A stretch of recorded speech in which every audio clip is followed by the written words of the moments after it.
से आई ये दोनों तस्वीरें राजनीति के गिरते स्तर की तरफ इशारा कर रही हैं।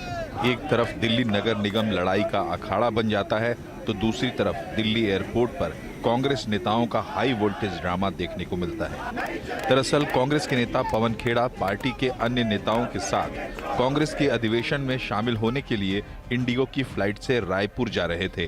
फ्लाइट टेक ऑफ करने से पहले दिल्ली पुलिस ने उन्हें नीचे उतारा और हिरासत में ले लिया। पुलिस ने ऐसा क्यों किया, इसके बारे में खेड़ा को भी पता नहीं था। मुझे भी नहीं मालूम, मुझे कहा गया आपका सामान दिखवाना है। मैंने कहा मेरे पास कोई सामान है ही नहीं, हैंड बैग है। बोले नहीं, इस बार आप आइए। नीचे आया तो कहा कि आप नहीं जा सकते, अभी डीसीपी आएंगे आपसे मिलने। मुझे खुद नहीं मालूम। खेड़ा को हिरासत में लिए जाने के विरोध में बाकी कांग्रेस नेता भी नीचे उतरकर विमान के पास प्रदर्शन करने लगे। थोड़ी देर बाद असम पुलिस की एंट्री होती है और वो खेड़ा को गिरफ्तार करके ले जाती है। बताया जा रहा है कि पीएम मोदी के दिवंगत पिता के बारे में आपत्तिजनक टिप्पणी के बाद खेड़ा के खिलाफ असम समेत यूपी के लखनऊ और कानपुर में भी केस दर्ज हुआ था। इसके बाद पुलिस ने ये एक्शन लिया। खेड़ा के खिलाफ आपराधिक साजिश करने, धर्म, भाषा, नस्ल के आधार पर नफरत फैलाने, राष्ट्रीय अखंडता पर प्रतिकूल असर डालने वाला बयान देने और मानहानि का आरोप है। कांग्रेस ने खेड़ा की गिरफ्तारी को मोदी सरकार की तानाशाही बताया है। ये तानाशाही नहीं तो और क्या है। ये बात करते हैं अभिव्यक्ति की आजादी की, ये आपकी अभिव्यक्ति की आजादी की असलियत है। और अगर आपको एक्शन लेना ही है अब शब्दों पर, तो खूनी पंजा पर, कांग्रेस की विधवा पर, जर्सी गाय पर, 50 करोड़ की गर्लफ्रेंड पर रेनकोट पहन कर नहाते हैं हमारे प्रधानमंत्री को कहने पर पहले नरेंद्र मोदी जी को गिरफ्तार करिए और फिर किसी के खिलाफ एक्शन लीजिएगा।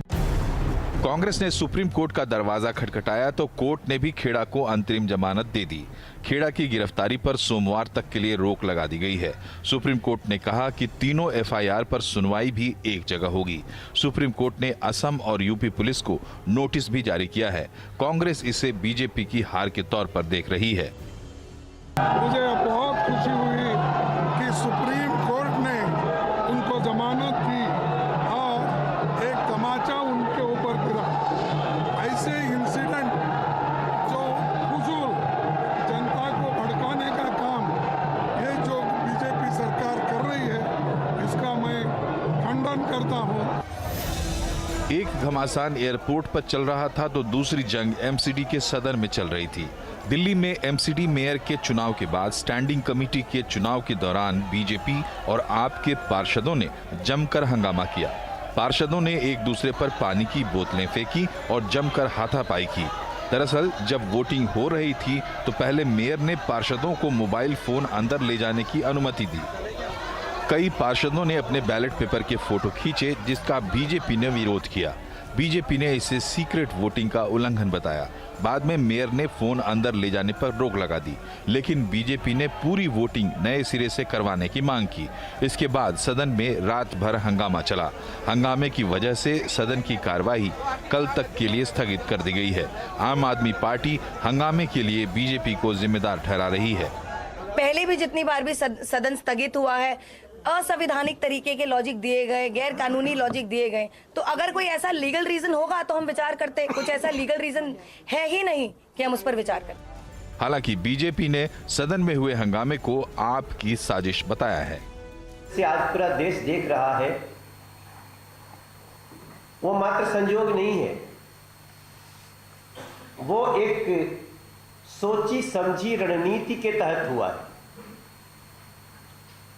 और ये आम आदमी पार्टी के चरित्र में शामिल है। वो इस चुनाव में हार के डर से इस तरह का हिंसा किए हैं और हम ऐसी हिंसा का विरोध करते हैं। सवाल ये है कि आखिर राजनीति में हो क्या रहा है।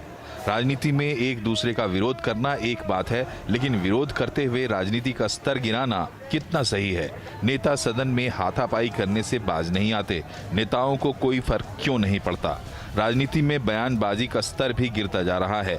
किसके बारे में क्या और कितना कहना है, इसकी कोई मर्यादा होनी चाहिए। जितना विरोध आपत्तिजनक टिप्पणी का होना चाहिए, उतना ही बदले की भावना से की गई कार्रवाई का भी। क्या चुनाव से पहले ऐसी घटनाएं और बढ़ेंगी?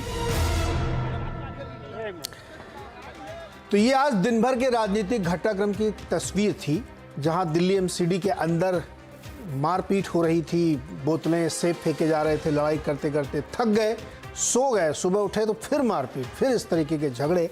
एक चित्र मैंने आपके सामने वो रखा। दूसरा दिल्ली के एयरपोर्ट में हुआ, जहां कांग्रेस के प्रवक्ता पवन खेड़ा को हवाई जहाज से उतारा, उनकी गिरफ्तारी हुई, उनको कोर्ट ले गए, उनकी अंतरिम जमानत हुई। मसला क्या था आपने पैकेज में विस्तार से सुना कि प्रधानमंत्री के पिताजी के बारे में उन्होंने अपशब्द कहे, जिसको लेकर के ये बवाल हुआ। असम की पुलिस ने मामला दर्ज किया था और वहाँ से वो गिरफ्तारी के लिए आए थे।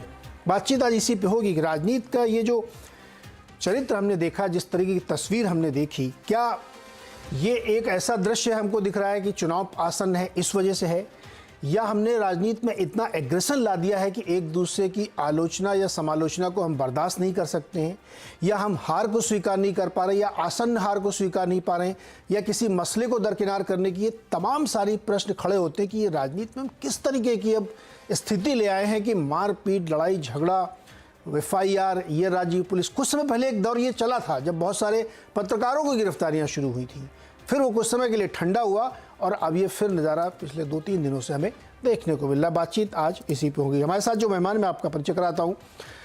भारतीय जनता पार्टी के प्रवक्ता राजीव पांडे जी हमारे साथ स्टूडियो में आज बहुत दिन बाद के पहली बार मेरे साथ आप यहाँ पे आए, दूसरी बार आए।